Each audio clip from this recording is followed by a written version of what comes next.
Hey, True Believers, Englentine here, and I'm recording this 5 o'clock in the morning. My wife's over here sawing logs. It's kind of awesome. I wanted to do this video on a live stream. This is the article. I was like, wait a second, CBR is finally agreeing with us. We need to check this out.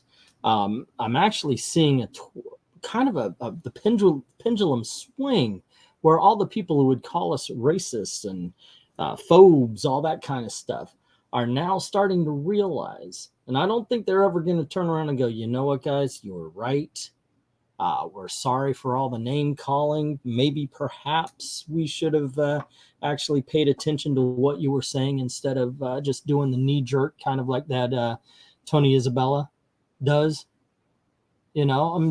So we've got this article here. It's called Why DC and Marvel Need to Bring Back Political Diversity. Okay, and I can see that I am slowing down, and I might be sometimes when I have a background. I've got the DC Universe decisions here. I'm kind of interested in it now with this, so I'm gonna turn this off. Sorry, guys. Maybe this will make it a little bit easier to, and maybe the image of me won't be so slow motion. My mouse is also messed up. Like every time I click, it double clicks and all that kind of stuff. It's very weird. Anyway, I want to get to this. I think it might be interesting. I actually have not read this, so the reaction is 100% authentic and fresh, new. So yeah, without further ado, as some say, or as they could say, now let's get to it here. Okay. So this is by somebody named Ashley Land. It was published 6 days ago. Like I said, I wanted to do it during the live stream. It goes on to say, ever since Golden Age of Comics, the medium has explored the philosophies and the beliefs of its superheroes. Okay, look. Some of the political, now they said superheroes. And I got to say, a lot of Golden Age superheroes were very basic. I just realized I have my shirt on inside out. They were very basic. So they weren't exactly going deep into character, more so than they would eventually in the Silver Age. But yeah, that I wouldn't say always. And I think that word is the only thing I really have a problem with.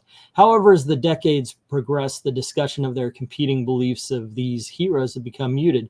Marvel and DC could benefit from taking a deeper and more diverse look at their heroes. Right now, I would say we have a lot of bad writers, and you could say, well, this story was good, that story was good, yada, yada, blah, blah, blah. But that's not what I'm talking about. What I'm talking about is, and I've said this since the very beginning of this channel, instead of finding the core of the character, instead of finding out who the characters are, they're putting themselves into the characters, and that is unfortunate. They don't find out who these people are anymore. They just say, hey, I've got a message and I'm going to throw it in here, and they end up, it's all self-insert. And when I say all, it's mostly self-insert. Let's see. The comic book medium was always a way for writers to examine humanity through various superheroes created for fans. Both Superman and Captain America have some classic adventures during World War II in politics, albeit at a basic level. It was always part of their stories. In fact, these heroes became national symbols of patriotism and Americana, thanks to their tendency to adopt popular causes of each era. Well, not necessarily true again. And I can see where they're trying to steer this. Hey, it's popular for this, so if you're against this, you're against America, blah, blah, blah, yada, yada. They're trying to throw modern politics into it. Now, the Superman and Captain America were always for Constitution. They were always for individualism. That is their core. And their patriotism. America first, baby. America first. That was Captain America and Superman. Go back and read the books. I am not kidding. Let's see. While the ethic of some of these heroes has changed, for example, Superman's shift to political neutrality, others have maintained their beliefs throughout comic book history. However, the modern age of comics has made the mistake of assigning most heroes the same safe politics, despite their histories that reflect very different beliefs. I don't know if you can call it safe, considering how destructive the politics of the day are, of the leftist politics of the day. But definitely every damn superhero now comes from a leftist point of view, even if they're portraying conservatives, which they usually do as villains. It's coming from the leftist point of view, not even a liberal point of view. It's the leftist point of view, which is usually starting at a wrong place. It's wrong think, not wrong think like, hey, you should be thinking, you should actually do your homework, talk to people, find out what people are really saying. All right, let's move on here. The philosophies of superheroes. The politics have been ingrained in comics since the first books were printed. Those superhero politics have often been more topical than philosophical. Everything from Batman battling a rogue communist assassin to save Ronald Reagan, to Superboy giving PSA-style speeches in favor of inclusion are examples of this. Famously, the X-Men came to serve as an allegory for civil rights in the 1960s. This is something that was put upon it. Early, Stan Lee has actually said, and I'm not counting older Stan Lee who got wheeled out and told what to say. I'm talking about in his prime, actually, being able to truly think for himself. We know what happened to Stan at the end. He said, no, that was never that the whole Malcolm X versus MLK thing was never a design of the X-Men. It's what you put on it, because as I've said before, the X-Men is everybody. The X-Men are people who feel uncomfortable in their own skin. That's every teenager. That's every person at some point in time. And that's one of the great universal appeals of the X-Men. And unfortunately, once again, bad writers co-opt it to mean only this, only that. And unfortunately, they've destroyed the X-Men doing it. They're not an allegory for any one group. They're an allegory for everybody who has ever felt. That's everybody. All righty. Let's see. That goes on to say, even as these heroes were united by fighting for justice, fierce disagreements about ethics, tactics, and daily politics, raged on between figures as polarized as Ditko's Hawk and Dove. In a move not likely to be seen today, Stan Lee once even asked readers to voice their opinion on whether he should cut down on politics in comics or continue full steam ahead. I think today a lot of people would vote to vote down. So no, stop it. Just stop it. Give us a rest for a while, because you're not doing the politics of the day. You're doing the politics of you. Tom Taylor flat out said he put his own political view into the voice of Superboy. Once again, not finding Superboy's voice, putting his own voice into, and that's the biggest freaking problem, because he's not alone. Most comic book writers these days do exactly that. They do not find the voice of the character. They just put their own voice into the character. Continuing on, it goes to say a range of superheroes have made political endorsements of a kind, whether it was Steve Rogers punching Hitler or Superman selling war bonds and ads. I have yet to find an issue of Captain America where Steve Rogers punches Hitler. I mean, granted, it's on the cover of the first issue, but I have yet to find in the pages. As a matter of fact, we did a reading of Captain America 2. Now, this is where the Captain America, it's on I Love Comics. This is where Captain America and Bucky dress like women in order to infiltrate a base that Hitler is staying on. And when it comes right down to it, it's Bucky who knocks out Hitler, not Captain America. I'm trying to find an issue, and I will, if I find it, I am freaking doing that just to go, hey, I found it. Okay, so anyway, let me go on. Superman selling war bonds and ads. At various times, major superheroes have voiced oppositions to things like discrimination, communism, fascism. Captain America famously dislikes jingoistic leaders, so much so that he left the service of the government over it. I agree with that. Captain America should never follow a president. He should never follow a politician. He follows the Constitution. That is Captain America. That's the core of Captain America. Let's see. Black Panther has had to contend with questions of isolationism versus joining the global community these days. Not a lot of people brought it up before. Since the movie came out and they were behind that shield, yeah, a lot of that's been brought up recently. Weighing what was best for his country. A brave and the bold story followed Bruce Wayne becoming a senator to vote on an anti-crime bill in the 70s, a divisive topic then and today. Even the Punisher, known as a hard-boiled street vigilante, has made no secret of the fact that he dislikes cops. Untrue. He dislikes corrupt cops. He has to fight cops because, you know, he's a bad guy. But he is a bad guy for good people. You know, he makes sure that the people he kills are criminals. One time he did go insane and be like, oh, that guy's jaywalking, a crime against society, and he, you know, tried to kill him. But ultimately he goes after criminals, and he dislikes corrupt cops. Fans don't have to agree with these aspects of a superhero's personality, but it's good when characters have strong opinions that are relevant in the real world. Politics and comics, for example. Let's see, for strong military, small government, low taxes, and medium maximum individual freedom. And I'm probably for the time. Okay, so we got a Superman story here. Modern stories like the DC Universe Decisions. By the way, I want to do a video about that now that I'm talking about politics. I never read it myself. I did look it up to find out where Batman sits according to that book, so I could put that on the thumbnail. Let's see. What is this? 20,080 attempted to settle. Oh, 2008. Okay. 2008 attempted to settle the question of how each superhero might vote by introducing 4 political candidates. The choices were between a left-wing progressive, 2 more centrist candidates, and a staunch conservative. Many heroes voted exactly the way fans would expect, and even Lois Lane voiced her opinion, coming across as surprisingly conservative in the process. Nowadays, of course, we had the Greg Rucka thing, which was so freaking woke and stupid. Woke destroys characters.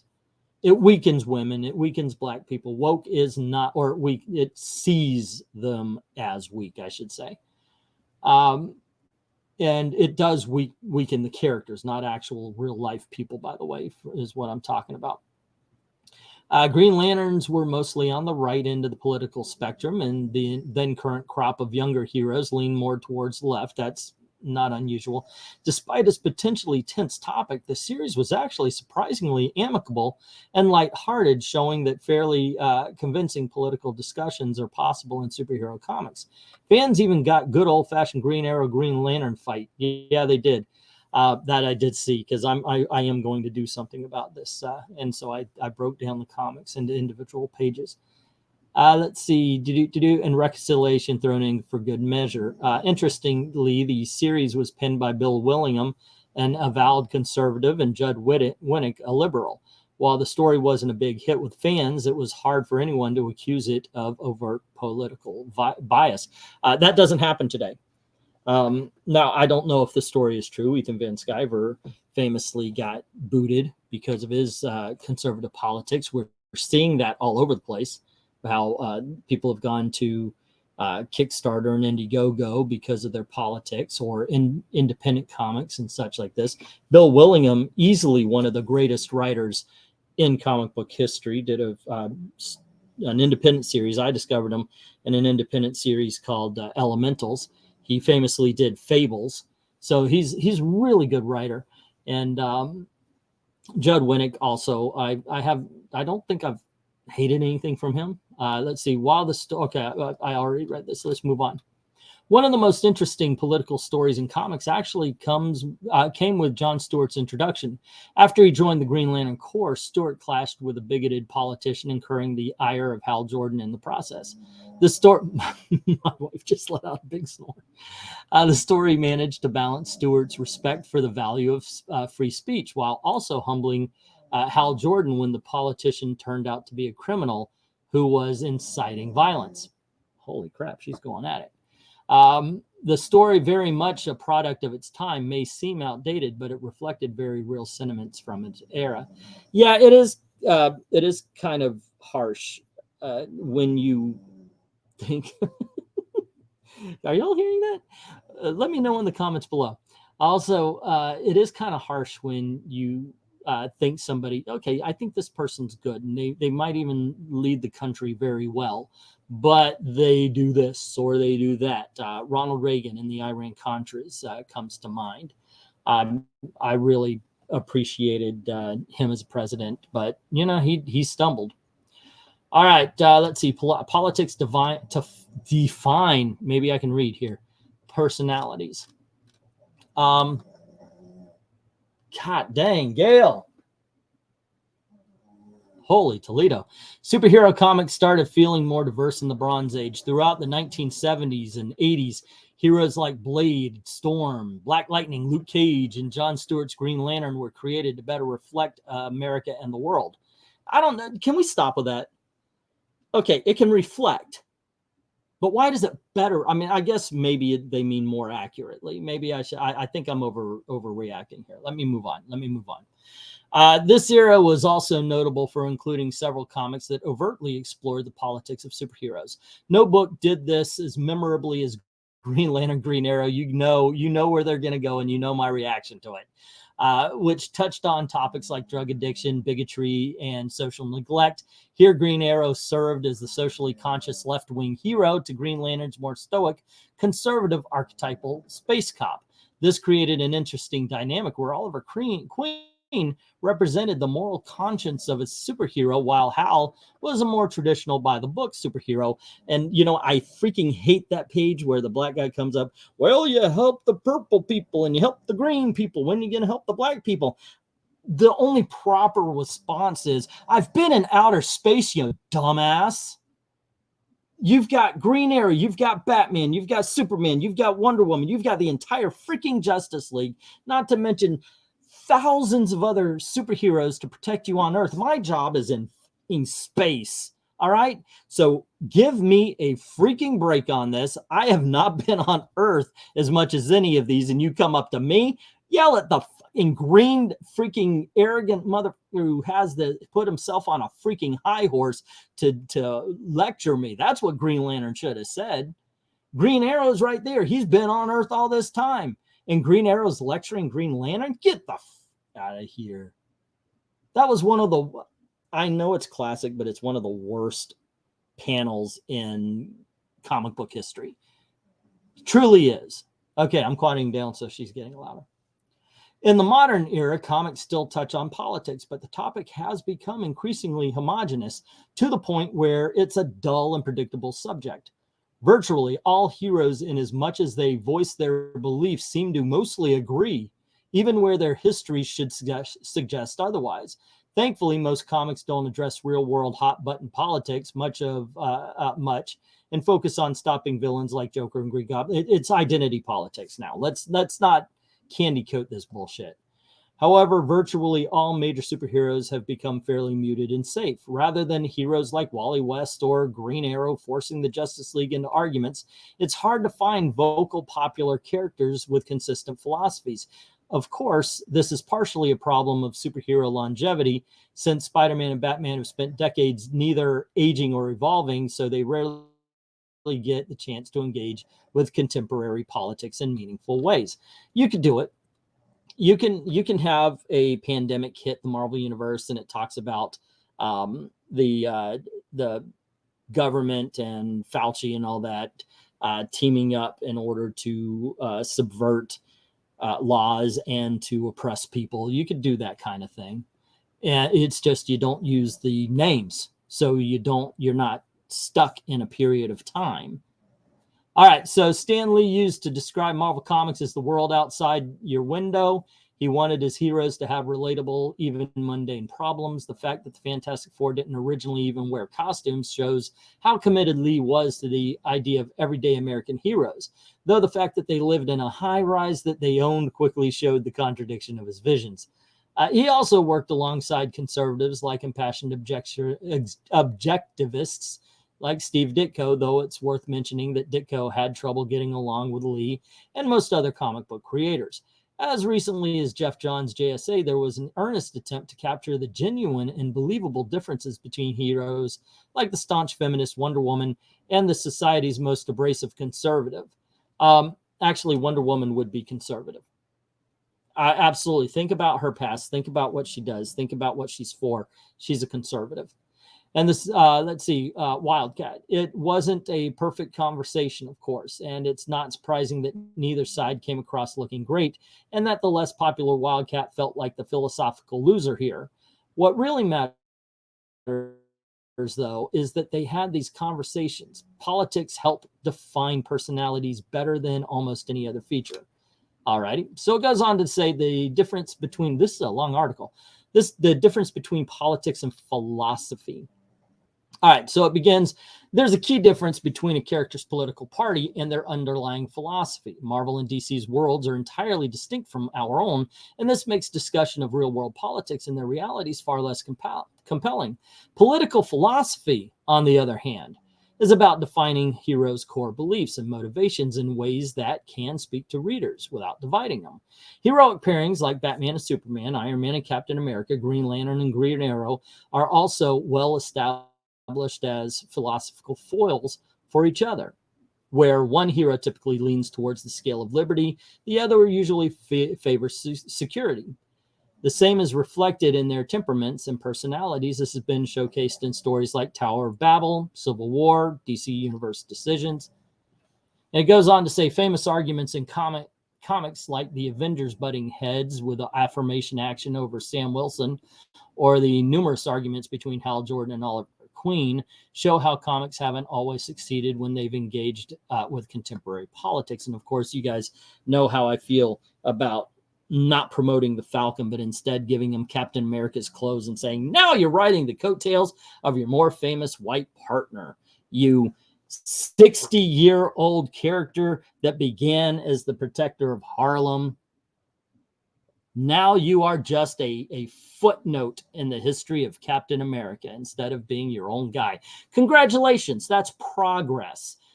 Oy vey. However, these discussions also spice things. By the way, let me know what you think about the Falcon and his role in the comments below.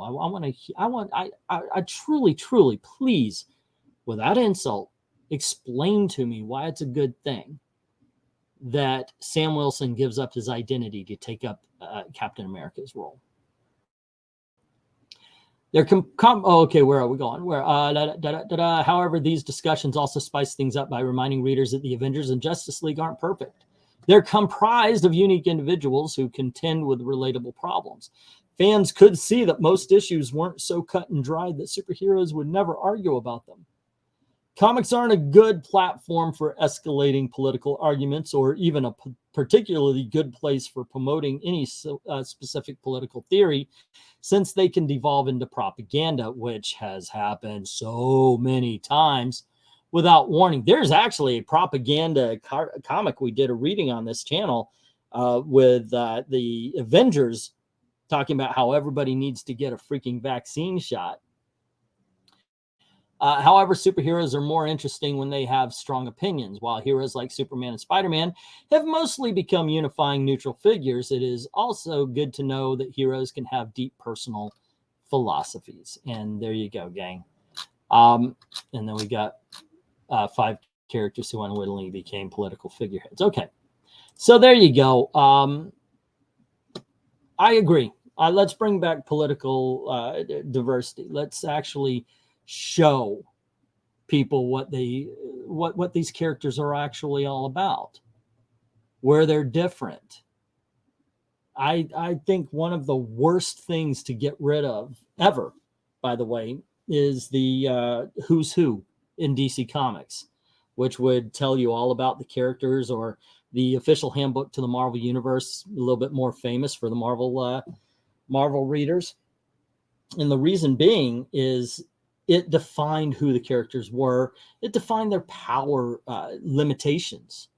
Without these limitations, without these boundaries, comics have become more boring.